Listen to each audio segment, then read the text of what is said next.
ہم آپ کو ایک ایسی کہانی سنانے جا رہے ہیں جو آپ کے تصور کو ہلا کر رکھ دے گی۔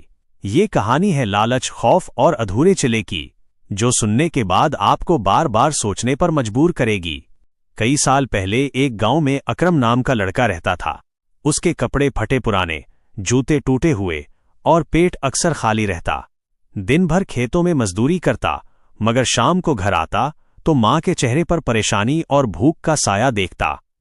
اکرم کے دل میں ہمیشہ یہ خواہش رہتی کہ کاش اس کے پاس دولت ہو، کاش وہ بھی امیروں کی طرح سونے کے ڈھیر پر بیٹھا ہو۔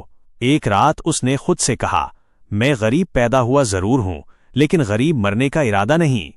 اسی لالچ نے اس کی زندگی کا رخ بدل دیا۔ اکرم گاؤں کے ایک پرانے بزرگ کے پاس گیا۔ بزرگ سفید داڑھی والے نیک آدمی تھے جو عملیات اور جنات کے بارے میں جانتے تھے۔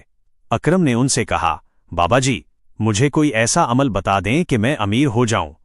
بزرگ نے اسے سخت نظروں سے دیکھا، بیٹا، یہ راستہ آسان نہیں۔ جو چلا کرتا ہے وہ یا تو کامیاب ہو کر جن کو قابو کرتا ہے یا اپنی جان گنوا بیٹھتا ہے۔ تمہارے اندر اتنی ہمت نہیں۔ اکرم نے جھک کر کہا، بابا جی، میں ہر خطرہ اٹھانے کو تیار ہوں، مجھے صرف دولت چاہیے۔ آخرکار بزرگ نے ہار مان لی اور اسے ایک پرانا عمل بتایا۔ شرط یہ تھی کہ 40 دن کا چلا کاٹنا ہوگا، ایک ویران مکان میں مکمل تنہائی کے ساتھ۔ اکرم شام ڈھلنے کے بعد گاؤں کے کنارے واقع اس ٹوٹے مکان میں پہنچا۔ مکان کے دروازے چڑچڑاتے تھے، دیواروں پر جھاڑیاں اور مکڑیوں کے جالے تھے۔ اندھیرے میں اسے یوں لگا جیسے کوئی اس پر نظر رکھ رہا ہو۔ وہ کمرے میں ایک دیا جلا کر بیٹھ گیا، کتاب کھولی اور عمل پڑھنا شروع کیا۔ آدھی رات تک اس نے پڑھا۔ کبھی لگتا کہ کھڑکی کے باہر کوئی کھڑا ہے، کبھی ایسا کہ جیسے کسی نے اس کے کندھے پر ہاتھ رکھا ہو۔ پہلی رات ہی اس نے محسوس کر لیا کہ یہ راستہ آسان نہیں، مگر وہ ڈٹا رہا۔ چلے کے دن، پہلا ہفتہ، ہر رات اس کے سامنے عجیب آوازیں آتیں، کبھی کسی عورت کے رونے کی، کبھی کسی کے ہنسنے کی۔